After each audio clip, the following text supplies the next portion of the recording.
Here we are. How I'm about back. that? You What's didn't up? retire? I thought you retired. No? You did the What I opposite of remember, retire. I remember is there diving you go underwater, right? I Is think that so. Yeah, yeah. You hold I your remember breath that, yeah. and Retired. You know what I dream about every day? Diving. Now I have been doing some diving here, everybody. Let me explain, and Gus knows. So I don't think it's a secret. I'm opening a very, very large swim school here in South Florida. Happens to be in Pembroke Pines. I mean, it's called Big Blue, but that's irrelevant. It's to teach children, really young kids, 3 months to 12 years old, to swim. yeah. It happened to be when Gus recently went back to the Crystal Caves in Abacos, which I was scheduled to go with them. This was like right at the moment we're having like most of our building inspections and training our staff. And I got to talking with Gus, and frankly, I was nervous to talk to him, but because I was basically he could sense that I was probably not really going to mentally be there, Yeah. and you really do need to be mentally there when you're Yeah. diving, especially caves like that. And I think he really, I really want to appreciate it and feel excited to be there. And I know my mind would have been not there.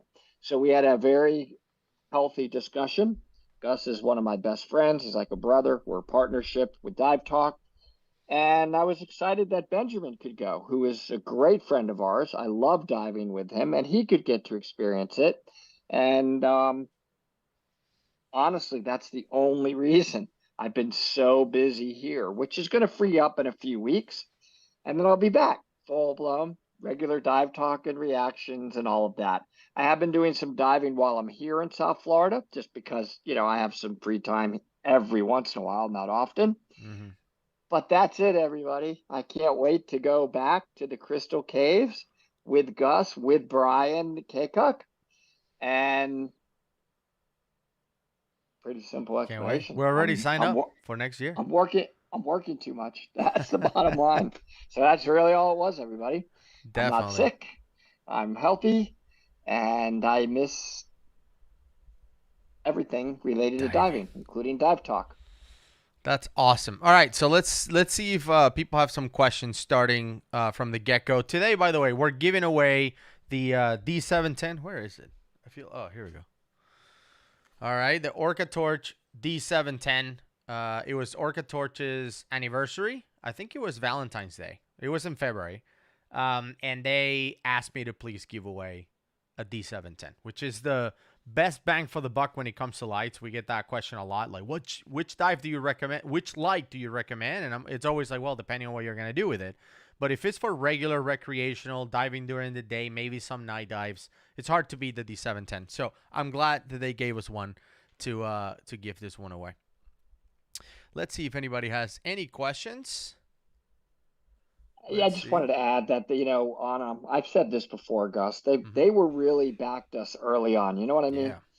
When we were very small, and that's meaningful. So thank you, OrcaTorch. You've been there right from the start of Dive Talk. Yep. First question: is it possible to get certified as a cavern or cave diving with you guys? No, not yet. Neither Woody nor I are cave or cavern instructors. We just really enjoy cave and cavern diving. So thank you for that question. And we do get that question a lot, especially via email. And and what I just want to add to that, Mm-hmm. in my opinion, in my opinion, there are cavern and cave instructors that specialize in that. They dive them all the time. They live by them. They live and breathe cavern and cave. And I personally don't think I could ever be as good of an instructor Right. as them unless I did that as well. And if I don't feel like I can do something, as good as anybody else, then as another instructor, then I would want you to go with the best instructor out there. And there's just far better than I am in that. Yep, absolutely. Patrick Shaner, by the way, just gave us a Cool. $50 super chat. Eh, So thank you, Patrick, for that. It has been, you've been dry for too long. We got to go diving. Yeah, Patrick, man, I miss you, dude. Speaking of one Yeah. of my students, let's go diving. I was recently invited, Gus, to dive on my rebreather to the Key Largo, the oh my God, not the Vandenberg, the Spiegel Grove. Mm-hmm. Let's go all dive to Spiegel Grove. That would be so cool to dive on our rebreathers. And Patrick, was thinking about you when that person asked me. Yeah, that's awesome. Who do you recommend to start cavern training with on the east coast of the U.S.? It really depends on what type of diving you're doing. I mean, my recommendation will be different if you say, look, I'm already diving the Choptima and I want an instructor on that. It's very different than if you want to do side mount, if you want to do back mount doubles, if you're diving a Megalodon, CCR or a Kiss rebreather. So Mm. it really depends on what type of diving do you want to do for us to be able to recommend somebody. Let's see. But I mean, if you message us and you tell us, look, I'm interested in Kiss, Yeah. rebreather, cavern or cave diving, because that's kind of where we specialize as well. That's Mm-hmm. what we dive. Then I would feel more comfortable recommending somebody because we know a lot of the great Kiss cavern/cave instructors. For sure. I don't really know the instructors that teach on many of the other Right. rebreather units. Right. I've So, never experienced them. I don't know if they may be great, but I like to refer people that I've had firsthand experience with. I mean, certainly yeah. cave adventurers, for example. I mean, my goodness, Yeah. you're going to get amazing instruction from those guys. Because that's all they do is teach on the KISS units. I believe just the Sidewinder, cavern, and cave. This is a good question for you, Woody. They also do the Liberty, by the way, now. Oh, Um, okay. this is a good question. Okay, so watch Jonathan Bird's video today about CCR, the Sidewinder training video that they just posted, and was wondering, how do you clear your rebreather if it gets flooded? That's a great question. Well, it depends. So if you get a little bit of water, not flooded, but a little bit of water, you can simply shake the loop, which I think you saw Jonathan doing, right? I Yeah. think that was one of the skills in the video, towards the right side. That's the exhale side. The sensors and the electronics are over on the left side. So you certainly wouldn't want to shake water onto that. That's your inhale side. Mm-hmm. So that's one way. But if it's really flooded, like the counter lungs are half full of water, there's two problems. One, you're not going to be able to breathe, right? The counter lungs are going to be too small. And two, you're going to go what's called caustic, which means the sorb, which is the substance that removes the CO2, is going to become alkaline, like a battery, Yeah. and burn your mouth really, really severely. So in that case, you would not clear the rebreather. You would go off the rebreather. We call it bailing out and go on to open circuit, change your computers to open circuit. And then we do this, which means dive is over. We thumb the dive. Yeah. That's it. Somebody asked, great answer. Thank you. Somebody asked, what cave dive do you want to do but you're too scared to do? None. As far as I know. Are there any caves that you're afraid of? Not No, really. because we go with people that take us to like even these explorations, and I just have, right or wrong, Gus, I have a lot of trust in their planning and their knowledge of what they're doing. I have not been in a cave yet, even Shangri-La, that the word scared has not come to mind. Yeah. I will tell you, for me personally, I don't know if it's scared is the right word, but caves that I don't want to do are freezing cold caves. That has nothing to Yeah. do with being scared. That just has to do with me being a wimp when it comes to cold water. Nice. Um, let's see. What level of experience should you have on normal OC open circuit before starting rebreather training? There was a thread about this on Facebook, and people were all commenting, and some people said, I think you should be diving trimix before you even tried rebreather and all of that. I mean, I can only talk about what I did. My own experience, and I think you worked out. And I believe I was a dive master, or I was very close to being an instructor, perhaps, maybe an assistant instructor, something like that. So I had I had about 250 dives, but nothing technical. I hadn't done any deco dives. I hadn't done any switching bottles and anything like that. It was all open circuit, back mounted tank only. So that's how I went into rebreathers. And because rebreathers are so different and you have to kind of relearn how to dive, I don't think that an extensive experience with trimix is necessary.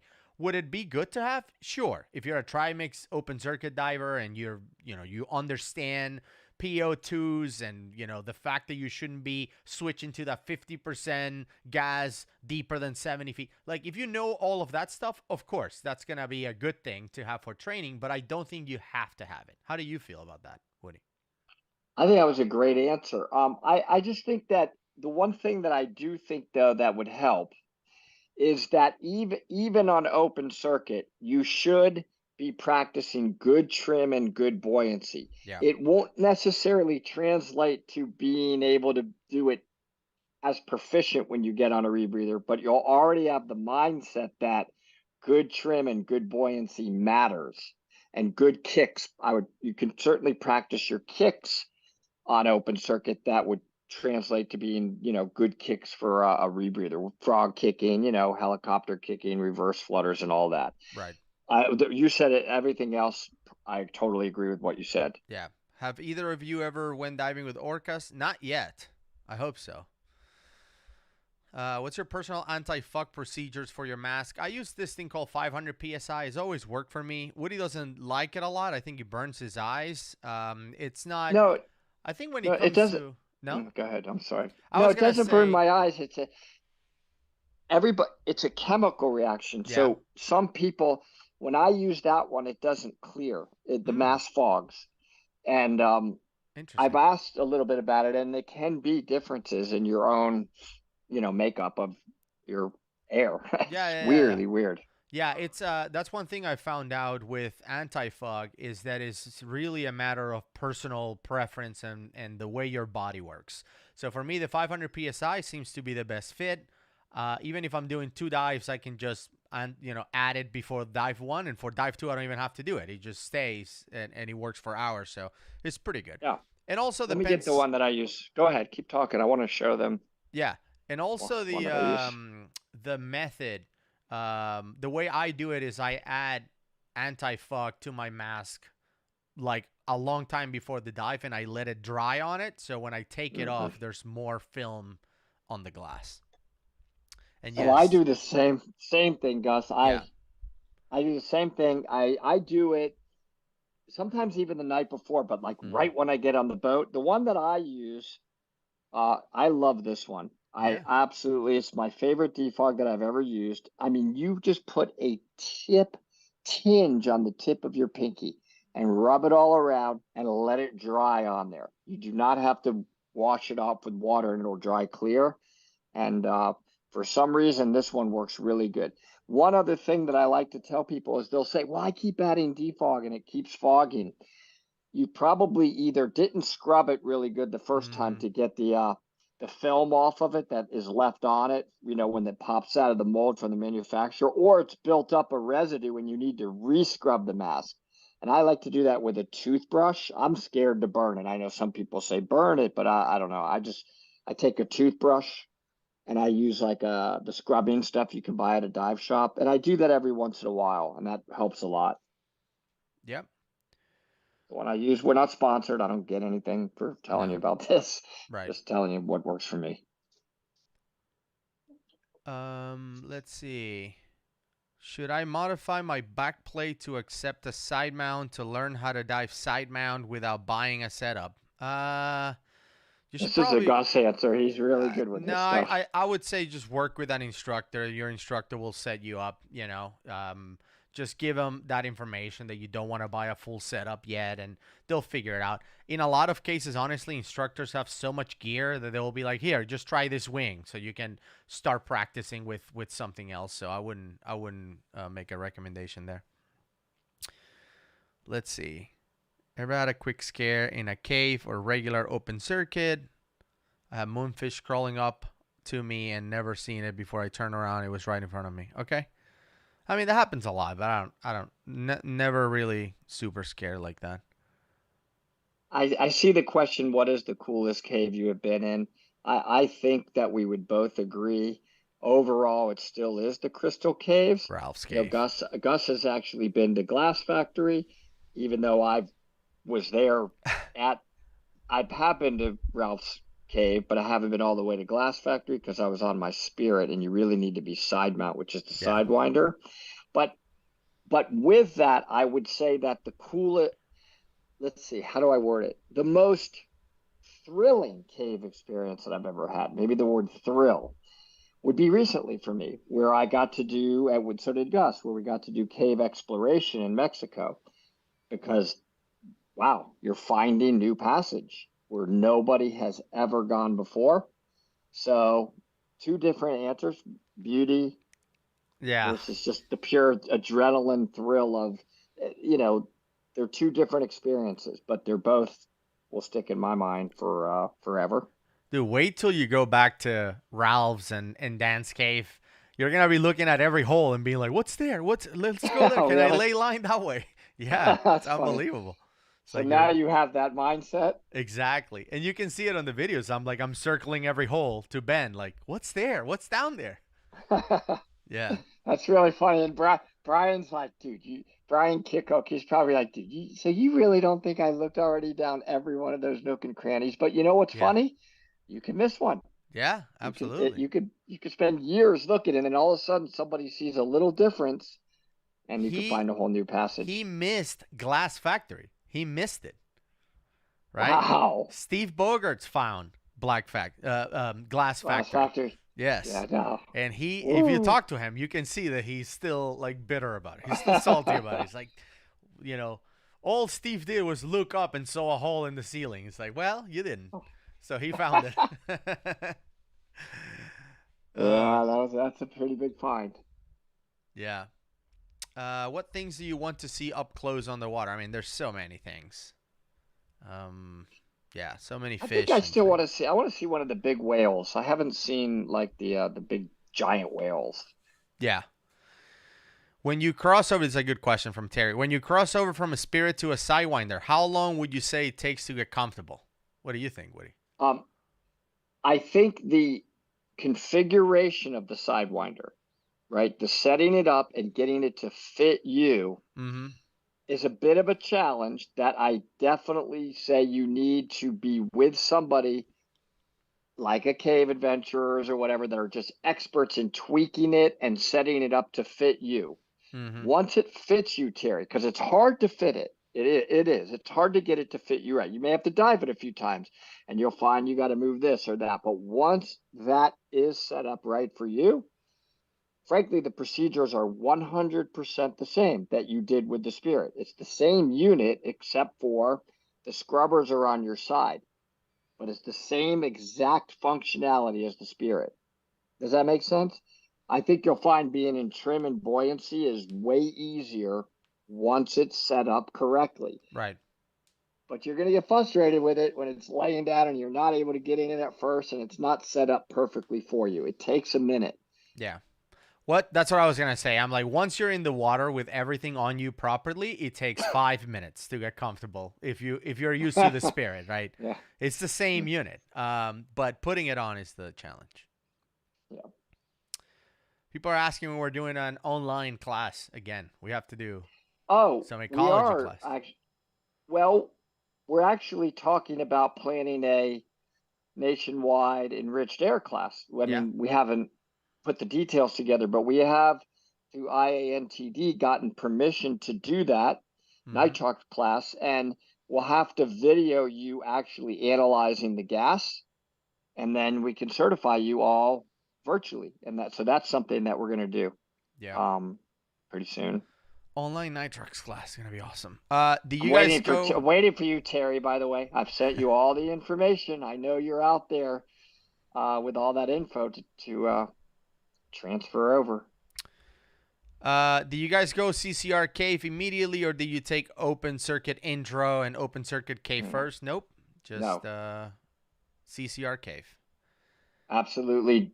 Highly recommend that you, in fact, don't go open circuit cave first. You will regret it Yep, and wish you just had done CCR cave. for sure. Patrick keeps talking about ordering a Spirit, but he never does it. He's like, I don't know, like my wallet is gonna yell at me. Patrick, all you have to put is a discount. Not a discount, sorry, a deposit. You put a deposit, the rebreather starts to get made, and months later is when you have to pay for it. So I'll tell we you can what still would do order it it. for him. Here, Patrick, let me help you with your Patrick decision. Hum. I know, Patrick, let's go. Me, you, Gus, Terry, whatever. Let's go to the Spiegel. But you wear your open circuit gear. You go ahead and do that, and come down the line. Look at the Spiegel grow for 10 minutes, and then we'll have to do this as we stay down there for 2 hours, and then you'll order your spirit the next day. That's right. It's awesome, dude. It's really a game changer in your diving forever. It's not just the spirit; it's the fact that you're going rebreather technical diving. It's just going to change your diving forever. It's amazing. Okay, so we have I know that my audio is not synced to my video. I get it. Sorry guys. Starting my scuba journey this month. Thank you for the super chat, by the way, Rifleman. Going with NAUI. Question for Woody: how does SSI handle NAUI certifications? Do they take them into account? Yeah. Yeah, they do. You can basically transfer over at your level that you're at. If it was at instructor level, you'll have to do a crossover. And I think they take up to three of your specialties. So if you have three NAUI specialties, they'll automatically convert three of those over without you having to do anything. Yep. But if it's a professional level, you will have to do a little bit of a crossover process. But like if it's just a recreational level within NAUI, then that just transfers over. Yep. And you're at the equivalent level with SSI. Yep. Let's see. How much does getting a spirit unit and training generally cost? It really depends on the stuff that you already have and the stuff that you're adding to the unit. There's a big range for it. Like some people contact us, they already have computers, they already have, side mount tanks and regulators, and they have stuff.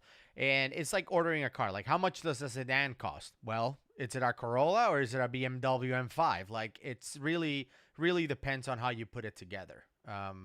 We give people ballparks. We say like it's gonna be probably around $10,000 after everything is said and done. But you could do it for as little as 5 if you have a lot of this stuff, or it can cost you 15 if you don't have anything, right? And you put together the ultimate like spirit with heaters and this and that, right? So depending on how you put it together, the price will go up or down. That's really the best answer. Yeah. I have found that most people can get what they want, and they hadn't started with anything. They don't have the computers or the tanks or anything. And with the lessons, they're in typically for 14 or 15,000. Yeah. But Gus is correct. That can change based on your preferences and what you already have. Yeah. I mean, when I ordered mine in 2019, I threw everything but the kitchen sink at it. Like I had every option and everything. I think it was 14 or something like that, or 13. I don't remember exactly, but again, it's a range. Let's see. Yeah, we know there is a. I'm seeing that Heidi. Delay. You're saying that a few times. There's a delay, and I'm trying to offset it, but I don't think I'm doing there a should be a great job delay with on it. my. There should be the same delay on my side, I would think. No, you sound great. You're coming through Weird. Zoom, I think. This is a multi-application. I'm getting it close though. I feel like my lips and my audio is getting close. I'm messing with the settings as I do it. Let's see. Well, it's closer.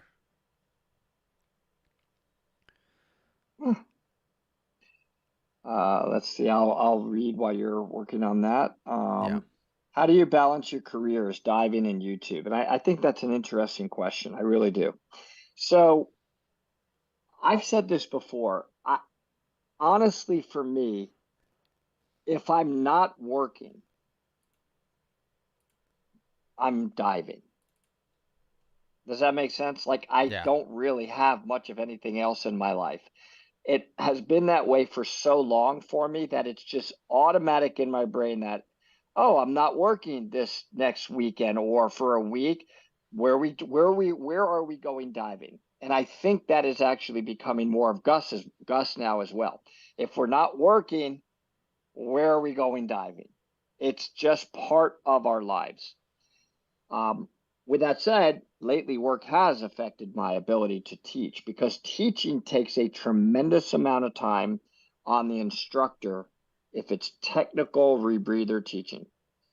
If it's the spirit, I'm going to be with you Monday through Friday for probably 10 hours a day. That's just my nature. I'm going to just entrench my students in it. Terry, a couple of my other students are on, and maybe they saw that and they know that that's both what it takes and just, how it goes. It's a whole journey.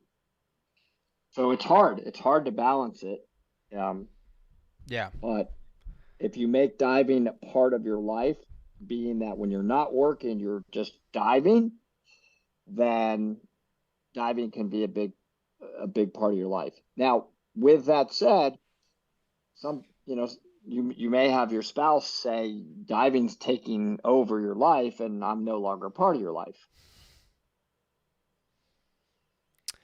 Yep.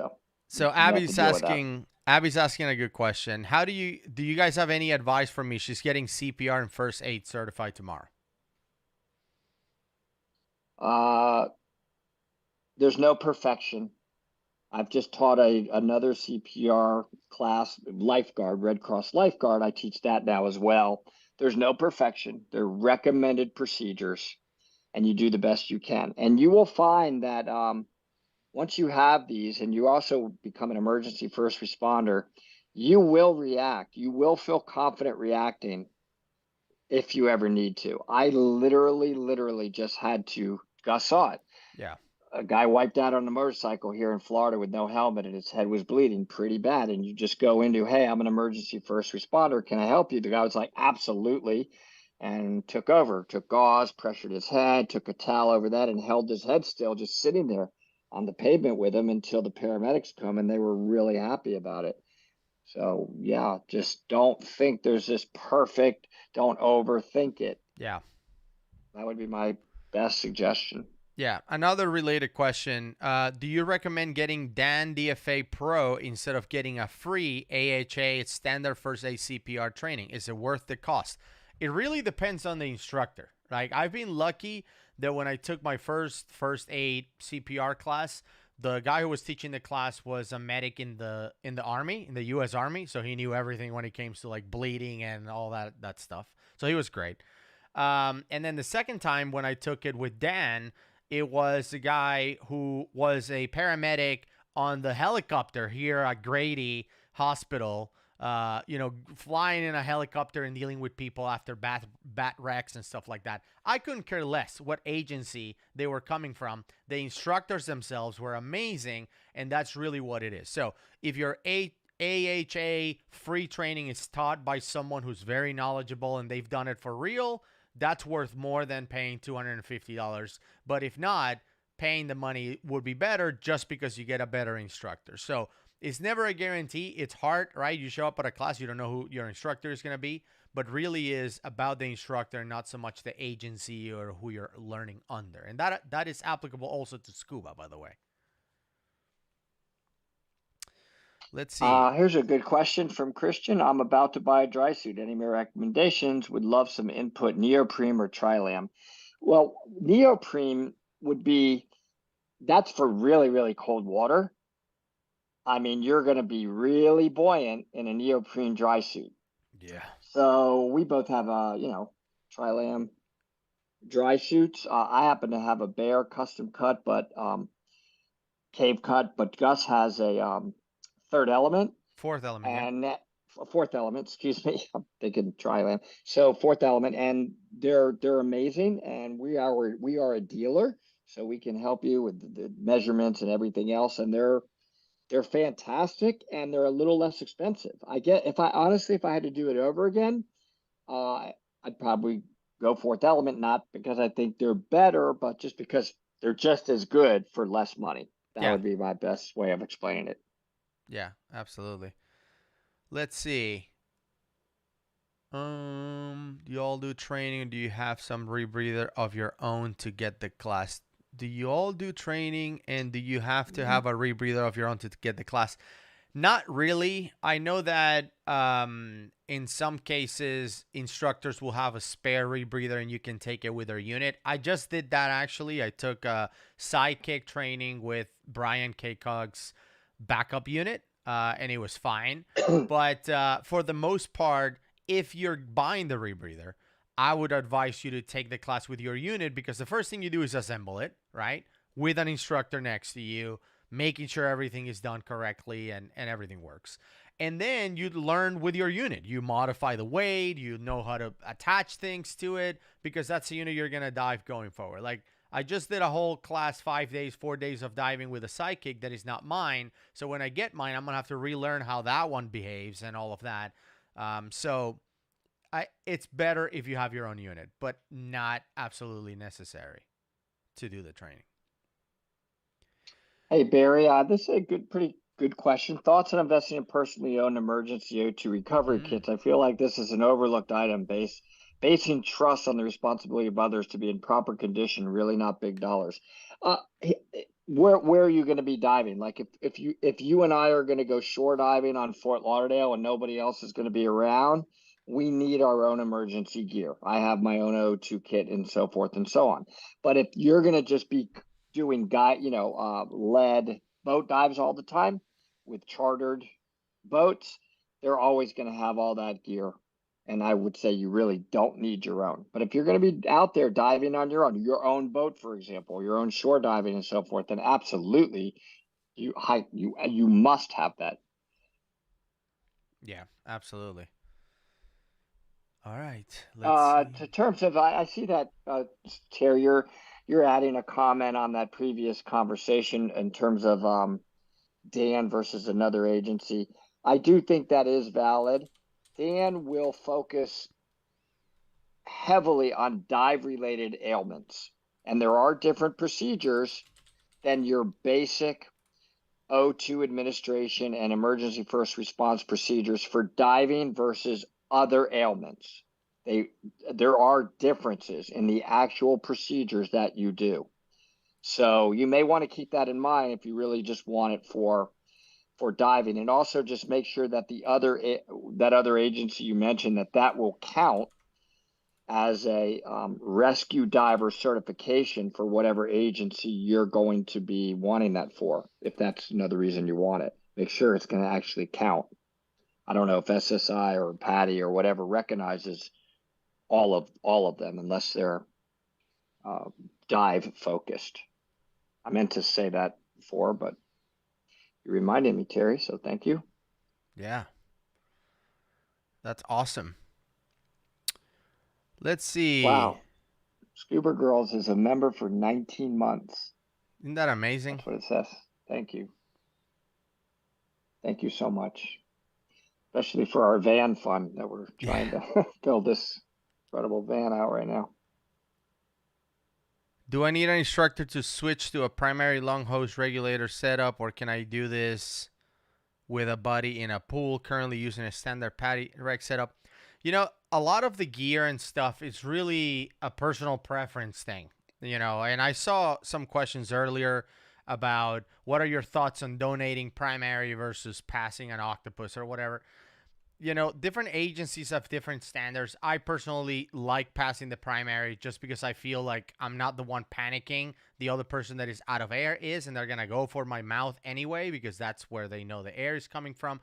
So I like passing primary, but it's all a matter of training, right? If you're really good at passing the Octopus, at deflecting the people's arm when they're coming to rip the regulator out of your mouth and, reaching for your Octopus and putting it there. If you're really good at that stuff, then go for it, right? It's really what you feel like you can be proficient at and you can practice at. There's no one answer and everything else is wrong in this situation. Yeah. And I agree with Gus, to add to passing the primary, okay, which you grab the hose and pass the primary, it works in every gear configuration. You don't have to think about it, right? You don't have, do I have an alternate or do I have an air source two? If I have an alternate, I would pass the alternate. But if I only have an air source two, then I would pass the primary. Like, you don't have to think. If you always know you pass the primary, it works in every gear configuration. I like it for that, because if they need air, man, it's not going to be this, hey, I'm out of air. Okay. They're going to be bolting towards you. Give me air or I'm going to die. Pass the primary. It works in every gear configuration. Yeah. Jorge is saying he got a new dry suit for Cozumel. Can't wait. He's going to the meetup in July. It's gonna be nice A dry meeting you, suit? Jorge. Oh, You're okay. gonna perish with Cozumel heat in July and a dry suit. So it was nice to meet you. But no, That's why you're saying. it's gonna be 1,000,000 degrees. You bring a Whew. dry suit to Mexico, like Sean Holland, who's also in the chat, like will be in a, I think in a Borat onesie probably, because he's used to diving in like 0 degrees. So yeah, Yeah, I mean, dry Cozumel suit.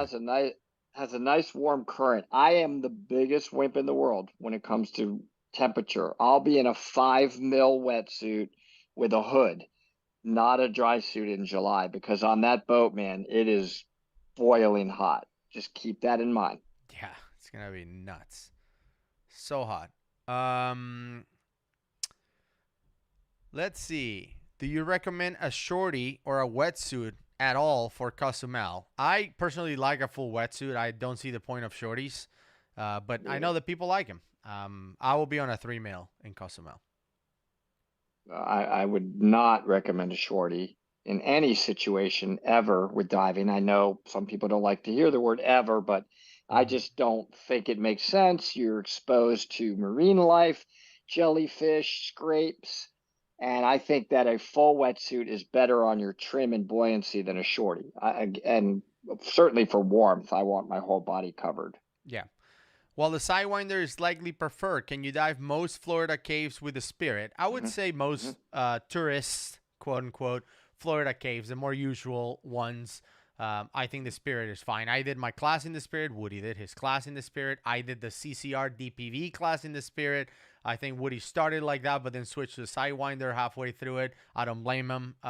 So the Sidewinder is just more comfortable in the caves. You have more clearance in smaller spaces, like the lips at Ginny, for example, which you will be hitting if you do your Florida, your cave training in Florida. You will be passing the lips multiple times.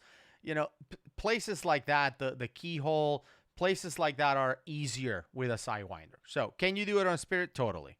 You can do it in bigger. I mean, we have a friend who has a Kiss Classic, which looks like he's wearing a refrigerator in his back, and he does the Florida caves with it. So, yeah, you just have to be more mindful about the fact that you're bigger, right? But totally possible. Let's Yep. see. As long as your skin is covered, let's see if there are any other questions. Canadian diver, what wetsuit should I bring to Cozumel? Again, I'll be on 3 mil. I know Woody will probably be on 10 mil because the water is 95 Um, degrees.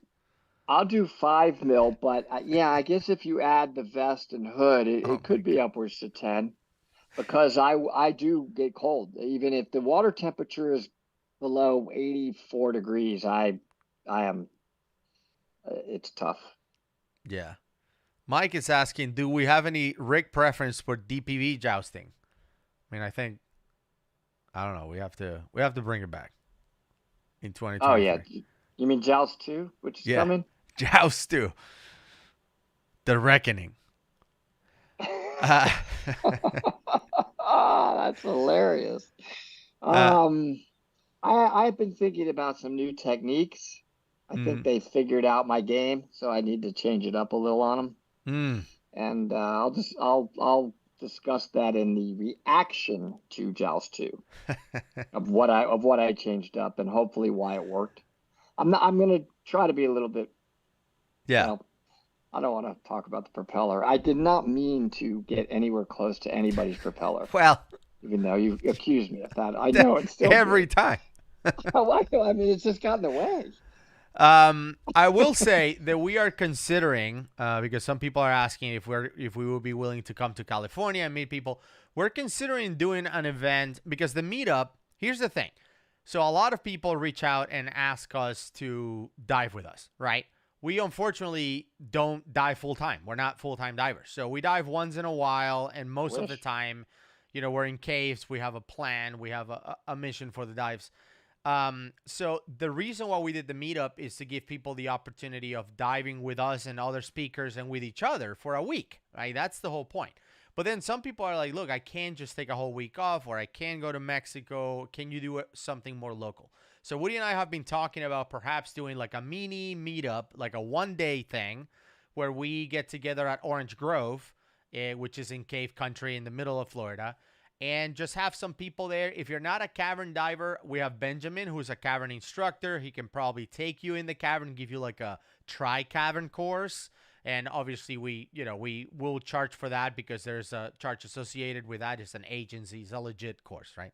So we will do a tri-cavern. If you're not a cavern diver, you can try that day, and we'll spend all day together, right? So it won't be like the meetup. It will be like 1 day. You don't have to stay at a hotel or anything like that, but you'll get to meet us and spend some time with us. So that will be great. So we're thinking about doing that this year. We don't have dates. We don't have all the details, but we wonder what you guys think. Yeah. Let's Oh, I see. think you just went mute. So somebody asked, any thoughts on the new Seacraft Go DPV? Super cool. Yeah. Wow, that thing is like little and powerful. I think it's amazing, frankly. I kind of want one. It may not last as long. I don't know the specs, so I'm not going to be specific, but you're not going to be able to do as long of a dive on it. The battery life is just going to, be shorter, but I still think you could do a very long dive on it. I don't know, Gus. Do you know, is it good for like 4 hours rather than 8 hours or something crazy like that? But Yeah. it's super cool. It's I don't know. I awesome. don't know. It's Mhm. it doesn't go as fast as our DPVs, the futures. I heard that maxed out the fastest speed will be like going 7 in our DPVs. Ours goes to 10, so 9 plus. So it's not as fast. The battery's not as big, but the difference is the DPV is way smaller, right? It's like half the size. It's tiny. You can travel with it. It's great. So I believe it's rated for 3 hours. But obviously, it all depends if you're going a full blast the whole time against the current. All of that will affect the life of it. But you're doing a 2 hour dive out there. Great DPV, and most of our dives are not more than 3 hours anyway, right? Well, and I'll tell you something else that it would be very, very effective for. Now that I'm thinking about it, Joust 2. Yeah, smaller one, A little smaller. That'd be nice. double DPVs. That would be the. Yeah. So What did I think of the Sidekick? I really liked it. I mean, it was a cool unit. I think it's more moody than the Spirit and the Sidewinder. There's a lot more to think about and to learn. It likes really to be on perfect cave trim position. That's where it breathes the best. If you go head first or feet first or whatever, it hates you. It doesn't want you to do that, right? Which I like. So it reminds you to be on perfect trim. But it's definitely not a beginner rebreather. I wouldn't recommend for someone that is considering to buy their first rebreather to go the Sidekick route. It's not that it matters anymore because Kiss is no longer making them, so it's not even an option anymore if you want to do that. But if it was an option, let's say somebody had a used Sidekick for sale or something and you were considering getting into rebreathers, that's a good second or third unit, not a first unit. It would be way more difficult to learn for the first time on a Sidekick. hey, do you think I should show anybody the Mini? Does anybody want to see Sure. the Mini? Yeah, let's I talk can about just the hold Mini. it up. Okay, so hold your questions for a second because we want to talk about this. We didn't really advertise a whole lot about it, even though there's video about this. Here But comes the Mike, Mini. yeah, Mike, let me just explain really quick. Mike Young contacted us and said, "Hey, I've been working on this idea for a chest-mounted Kiss rebreather, just as a toy. It's not a production unit or anything. I put some stuff together. Do you guys want to try it?" And we were like, obviously, because we're Kiss Rebreathers test dummies. We want to test everything Mike makes. So he made this thing, and it's awesome, isn't it? Look at it. Look at they're sorbing it right now. It's just like, hello, little Minnie. I for Yes. some reason I talk to it in that language. My little Minnie. It's got a ADV right here up at the top, so you have a full ADV. Yeah. Four pin connection right here. You have enough sorb for probably in these warm waters, probably 5 hours. I The think. O2 tank is a mini O2 tank. Right here's my manual add valve. Beep, beep, beep, right there. Simple. This thing is about as easy as it gets. And then my dill plugs in right on the bottom. Same dill, plugs into a low pressure inflator hose. The O2 is really easy to reach. I mean, it's all of this is in front of you, so it's right there. And I got to tell you, in terms of work of breathing, Gus, I tried every position, upside down, sideways, to make it hard. How could I make it hard to breathe? And I couldn't, and it's because the counter lungs are right by your lungs. So the hydrostatic pressure of the water doesn't affect it. It's just there's not a lot of space between your breathing where you're between the water and the counter lungs. So, oh, by the way, it clips on to pretty much any recreational BC. You just have these straps, right? And you just one strap goes on your BC and the other one, like the male end of it, right, goes so it just clips right on, like clip. Yep. And you just clip it on and you jump in the boat just like this. It's so nice. So I dove it with the Scuba Pro Hydros Pro. So it's a recreational BCD with a back mount 80, right? Regular open circuit back mount. And then I clipped this thing in the front, and it was perfect. I mean, it was really cool. I was in the pool, and I immediately was on trim. It was great. And Woody, I think you had it on like an XD wing or something like that. So obviously it worked great for that as well. It did, and I dove it with a DSV. It's right here, diver supply valve, not a bailout valve. And you could just wrap a necklace right underneath it, or just have it, sitting on your tank. But you should have it on a necklace. And it was super easy to dive. Oh, it was awesome. This is a little tweaking. Let's make it sure. I would say. Yeah, let's make sure people know before they start emailing Mike. This is not a production unit. It's not for sale. Nothing like that. Toy. This is just a toy. And Mike comes up with stuff like this all the time. Like he told me, I don't know if he told you, he has some mini scrubbers for the sidewinder.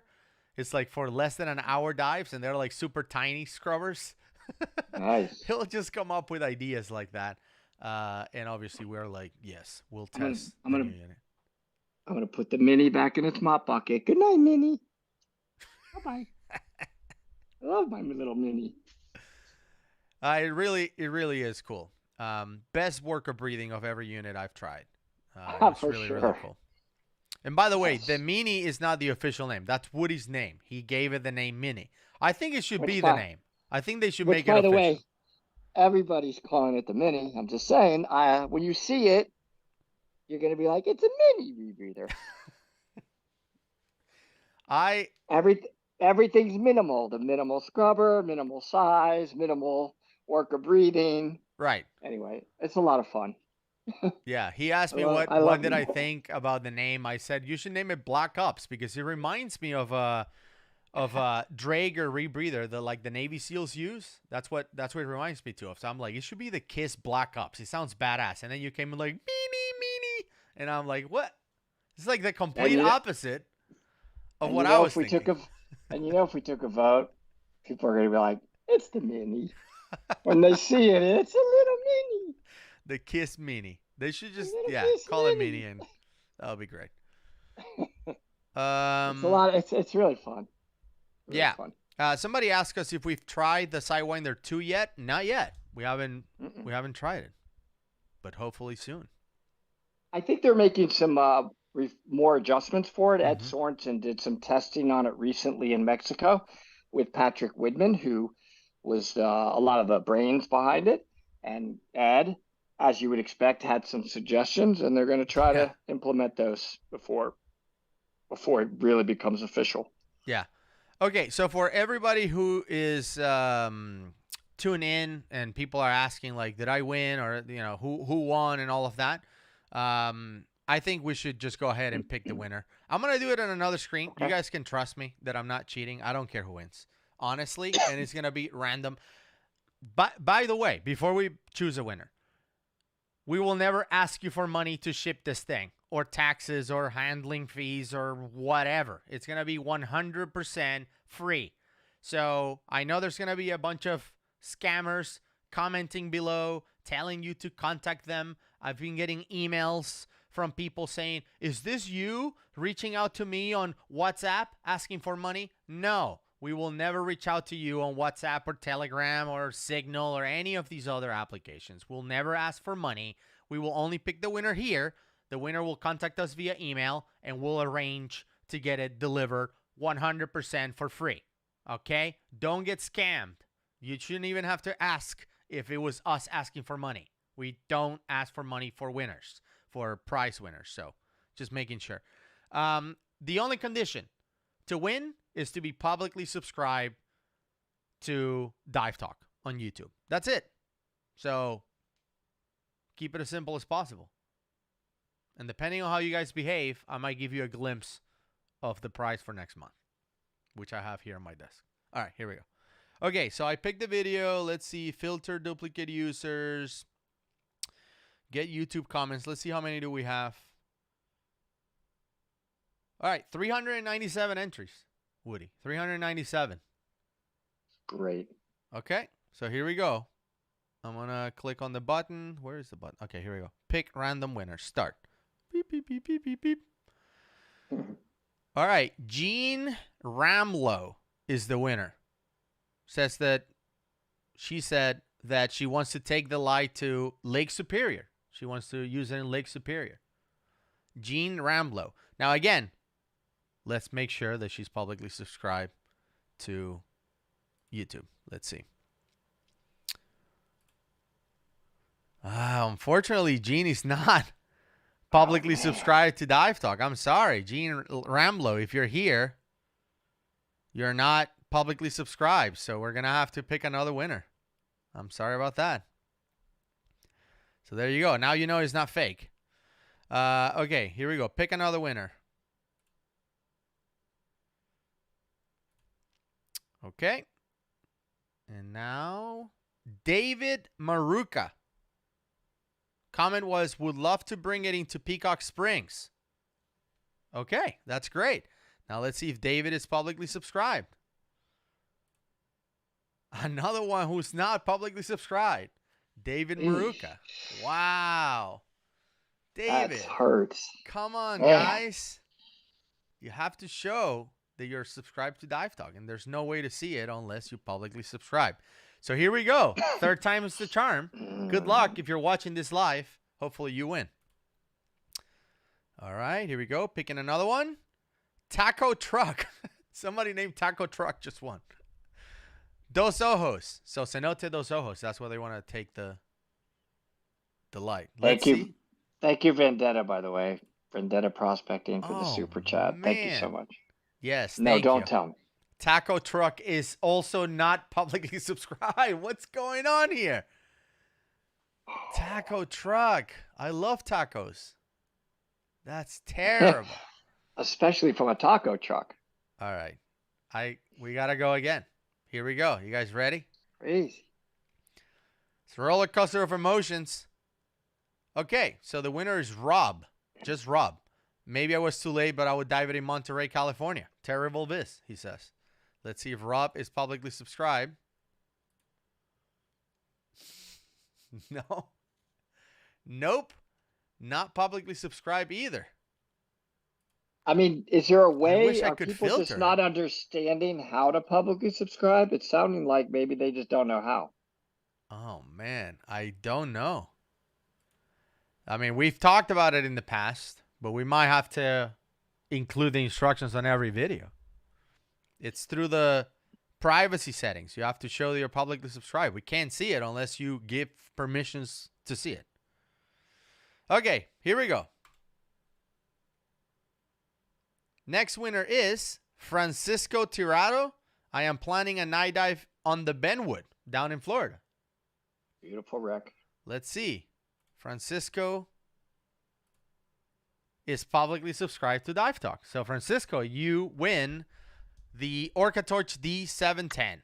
Congratulations, Good job. Francisco Awesome. Torrado. And you're going to use it in the Vanwood, which is awesome. We've been there, Woody and I. So congratulations. I don't know if Francisco is here, but congrats. And to all of you. Oh, there it is. I'm here, Francisco. Congratulations, bro. Hey, You won. man, congrats. Awesome. There you go. So, yeah, send us an email, info@divetalk.com, so we can coordinate how to get the light to you. So congratulations for that. All right, let's see. Any other questions? Or should I show the price for next month? I feel like. I say show it. I think we've answered a lot of questions. Okay. Been on for about an hour, probably. All right, so this is special. This is very special. This was given to us by Mike Young. And hold on one second. Let's see, where is the other one? Okay. I'm excited about this one. So Mike made this amazing pendants with teeth. Look at that one. Let me put it close. This is sterling silver on this beautiful great white shark teeth. And these ones are tooth, yes. And this one I think is really nice. Bronze. Let me see. Look at that. Really thing. Nice. Super nice. Yeah. So these Very you can cool. put on a necklace. Unfortunately, the necklace is not available, but, and if things are going to go like they went today, it would take 5 hours to give these away. But I have not 2, not 3, but 5 of these. So we're going to be giving away 5 shark teeth pendants, all given to us and made by Mike Young. So that's the giveaway. I saw somebody say, "Is there anything Mike can't do?" And no, there's nothing. He can do it. He's amazing. Yeah, but that's super cool super coming from him. Yeah, very, very cool. Those are gonna be great. Amazing. Beautiful. Thank you. And if you have donated, by the way, to the GoFundMe page for the expedition to Cozumel, you know, the behind the scenes information is going there is going to cost a lot of money because we're going to be in the middle of nowhere. Like it's a legit expedition in the jungle, right? There's not a whole lot there. And, you know, Mike and Kiss Rebreathers USA and Dive Talk, we're covering kind of all the expenses to actually go in the expedition. But the scientists that are going with us need a bunch of equipment. You strap some of that equipment on the dives in Cozumel, right? Woody, some of that stuff you had on your chest. I saw like a big machine. Yeah, because what they do is they're utilizing that machine. It like analyzes the water and what's in the water, and these things are giant and expensive, and they look super complicated. So they gave us a list. We asked for a list of equipment. They said, do you think the Dive Talk community and the subscribers would help get some of these, you know, scientific equipment? I said, look, maybe they cannot donate, but maybe they have a cousin who's a scientist or somebody who knows this piece of gear, and they can get it for us. So if they can, please post it. So that's what we did. We posted a GoFundMe account. We need $6,000 to raise to buy all this gear. Again, this doesn't go towards the expenses to get there. We will pay for that ourselves out of pocket, you know, the flights, the stay, all that stuff. But we really need to help them buy this gear. So there's the link. Terry just shared the link. So please go ahead if you can spare anything, $5, $10, whatever you can, donate so we can help them get this gear and science this thing in May. I understood none of it. Maybe I should pull the names and ask you what it is, because I think you know every one of these pieces of gear. Oh yeah, absolutely, right? That's easy. I think, and the species that we just, you know, the various different nomenclature for sure, the genre of the species.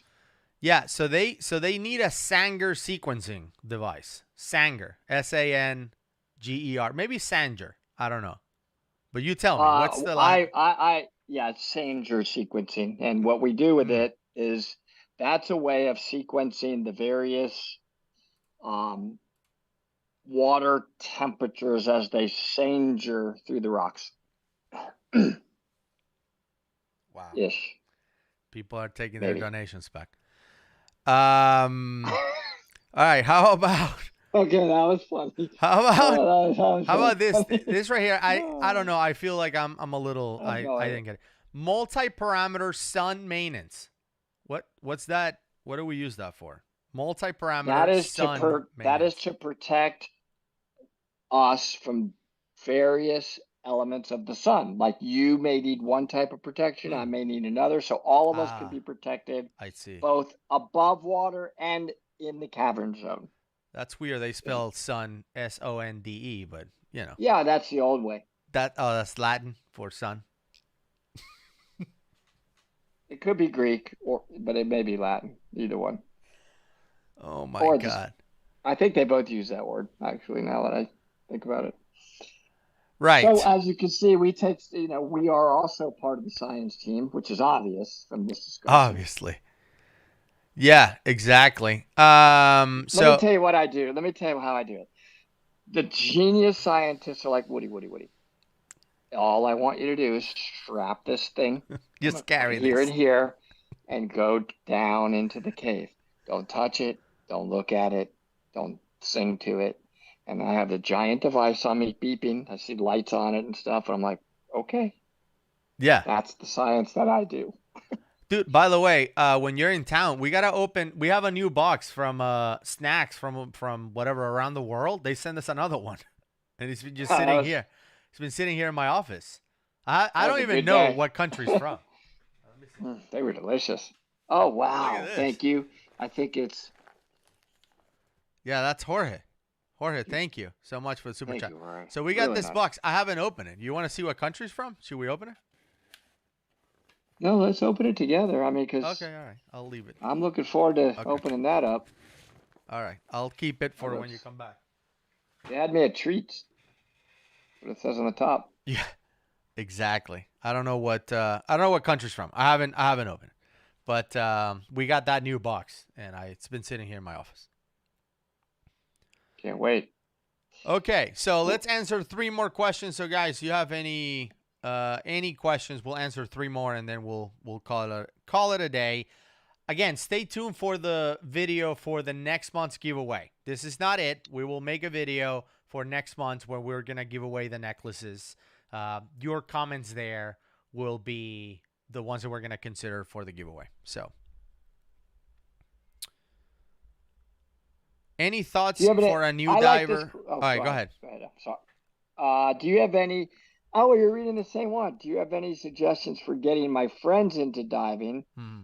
Or is it better to meet new people to dive with that have already have certifications? I'm of the belief that you should try to get everybody into diving and bring them and mentor them, no matter what level they're at. So bring them into diving, show them that world because it's an amazing world. Sean is asking DPV or BOV. I think he's talking about DSV, but Um, yes. Look, I think a beginning rebreather diver, it is nice to have a BOV so immediately you can take a breath of that where the regulator fires. I do think there is a benefit to that. I know there's differences of opinion. Maybe Gus may even differ on that. The DSV is lighter. I actually do think it has a better work of breathing. But when you bail out, when you are switching off the rebreather, you're not going to get air anymore. There's going to be a necklace, a regulator hanging underneath it. So there's a little bit of a movement that you have to do to put that in your mouth. You got to transition off the DSV onto the regulator. And that just takes a little bit of getting used to. Yep. I'm used to a necklace on site mount. Yep. So it's you'll be fine And yeah, on the DSV DSV. then. He's doing the site winder training with Ed in a few months. So I'd go DSV. he's gonna Yeah. be on a DSV, that's for sure. Yep. And you're Um, going to get some amazing training. That is for sure. yeah.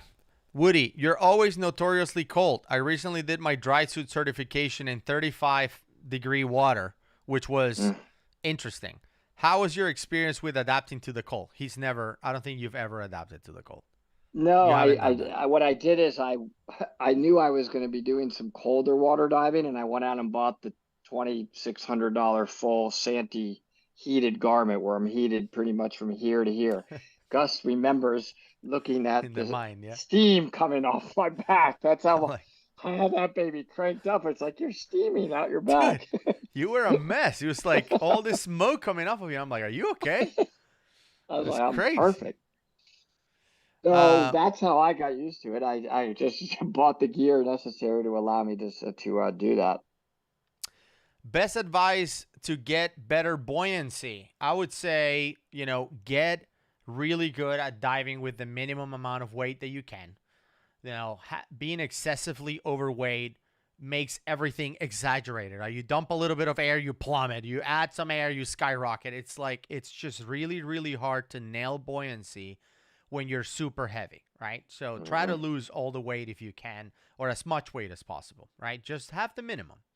And then from there, then you start playing with your trim. So the way you configure your gear and position your weights will make you in better position for trimming. If you're swimming like a seahorse, it's harder to control your buoyancy as well. So trim and buoyancy, spend time just perfecting that. And you don't have to be in the open ocean in order to get better at trim and buoyancy. You can practice in a pool if you have to. Obviously, if you do it in the ocean, it's better, it's more realistic. But just practice, practice, practice. Yeah.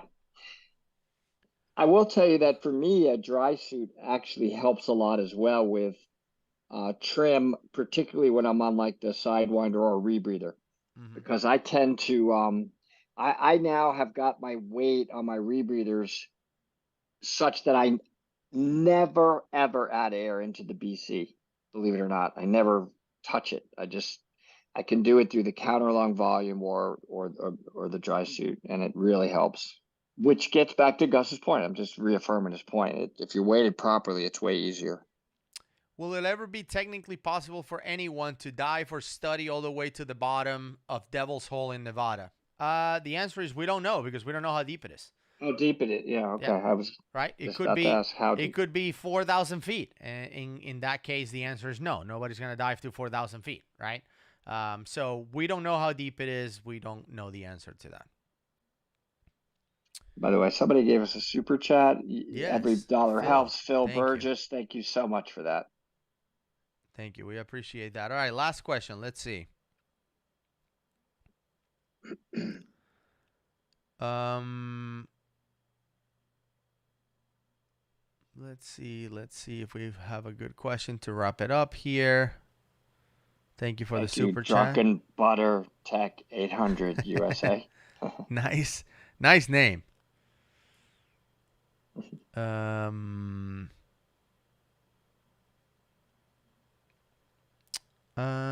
Somebody was Heidi's asking. Heidi's What? funny. I want to be stuck on an island with Gus and Woody and endless scuba tanks. That would be amazing. Well, we do a lot of diving. Be How fun. long for though? Stuck in an island for how long, Heidi? That's changes things. 10 years. It's gonna be a lot of tanks. All right. So I saw one question earlier, which was any thoughts for a new diver with 25 dives wanting to take cavern class? I discussed with Ed Sorensen, and he mentioned that it's actually good as you can train and develop correct skills in early stage. I mean, I tend to agree with Ed in most things. I think that it really depends on the agency standards. Some agencies will have a standard and say you cannot have less than 50 dives or 25 or 100 or whatever it is. But yeah, I mean, even training with someone like Ed or Maddie or some of these amazing instructors is going to help you the earlier you do it, right? I never understood why people are like, no, you have to be like this amazing diver before you go train with these amazing instructors. Like, no, like you can go and train with them and start getting in the habit of having good trim and kicking and all of that early on. I think it will make your diving career way more enjoyable. So that's just my opinion on that. So I think that's it. Woody, thank you for joining us today. Oh, thanks. I know people miss you. I miss you on the show as well. Thanks, man. I'll be back at just a couple more weeks. Couple more weeks of this, and then I'll be back in the studio. And I'm really craving a road trip, especially in our new you know what. Scuba band, yeah? Things unbelievable. Yeah. So It's going to be appreciate your awesome. patience while I'm here doing this, but yeah, be back soon. Congratulations to Francisco, and we'll see you all on the next one. Bye, everybody. Good seeing you.